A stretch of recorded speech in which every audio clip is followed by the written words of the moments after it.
బోధన్ మండలం కల్దుర్కి సొసైటీ నాపేడు ఆధ్వర్యంలో సోయాబీన్ కొనుగోలు కేంద్రాన్ని డీసీసీబీ చైర్మన్ రమేష్ రెడ్డి ప్రారంభించారు. ఈ కేంద్రంలో రైతులు నాణ్యమైన సోయాబీన్ సరఫరా చేయాలని మార్క్ఫెడ్ ఎండీ మహేష్ కుమార్ స్పష్టం చేశారు. రైతులు అత్యుత్తమ క్వాలిటీకి ప్రాధాన్యం ఇవ్వాలని సూచించారు. సోయాబీన్ ఒక క్వింటాల్కి 5,328 రూపాయల మద్దతు ధర ప్రకటించారు. కల్దుర్కి ప్రాంత రైతులు వరద ముంపుతో పంటలు నీట మునిగి రంగు మారాయని ప్రజాప్రతినిధులకి ప్రభుత్వ అధికారులకి మొరపెట్టుకున్నారు.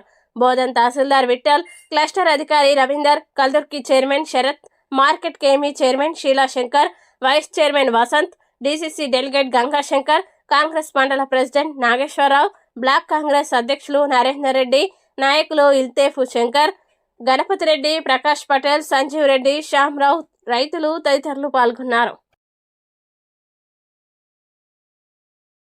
సో గవర్నమెంట్ కేంద్ర ప్రభుత్వం తరఫున సోయాబీన్ని మద్దతు ధర క్వింటాకి 5,328 రూపాయలకి కొనుగోలు చేయడానికి కొనుగోలు కేంద్రాలు ప్రారంభించాలని ఆదేశాలు రావడం జరిగింది.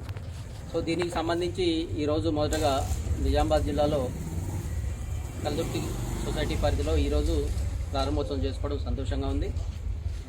ముఖ్యంగా రైతులు ఫాలో కావాల్సింది ఏంటంటే 12% మాయిశ్చర్ ఉండేటట్లు క్లీన్గా డస్ట్ ఏమీ కూడా చెత్త చెదారం ఏమీ లేకుండా నీట్గా చెన్నీ బట్టి 12% మాయిశ్చర్ ఉండేటట్టు చూసుకోండి.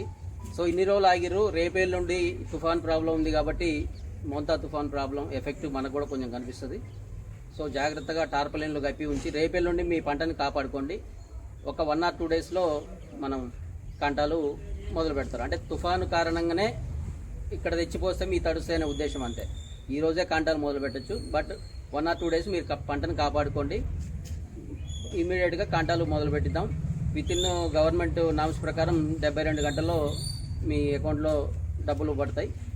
మాకు 2-3 సమస్యలు ఉన్నాయని, మక్కలు ఒకటి, ఈ సోయాబీన్ బయట ప్రాబ్లం ఉందంటే గౌరవ మన శాసనసభ సురేష్ రెడ్డి గారు చొరవ తీసుకొని మరి మంత్రి గారితో మాట్లాడి ఈ కాంటాలు ఓపెన్ చేసి ఇచ్చినందుకు మనందరి తరఫున సురేష్ రెడ్డి గారికి పరివాహక ప్రాంతం ఉంటుందో అక్కడ మాత్రమే ఈ సోయా పండిస్తూ ఉన్నాము. చాలా అంటే దీనస్థితి ఈ సంవత్సరము, ఎందుకంటే చాలా మంది వరదల మూలంగా చాలా పంట నష్టం జరగడం జరిగింది. దీన్నే మేము అందరికీ సార్ దృష్టికి కానీ, ఎమ్మెల్యే గారి దృష్టికి కానీ, ఇతర పెద్దల దృష్టికి తీసుకెళ్తే మన సుదర్శన్ రెడ్డి గారి ఆదేశానుసారం ఈరోజు ఈ కాటా ప్రారంభోత్సవం చేస్తూ ఉన్నాము.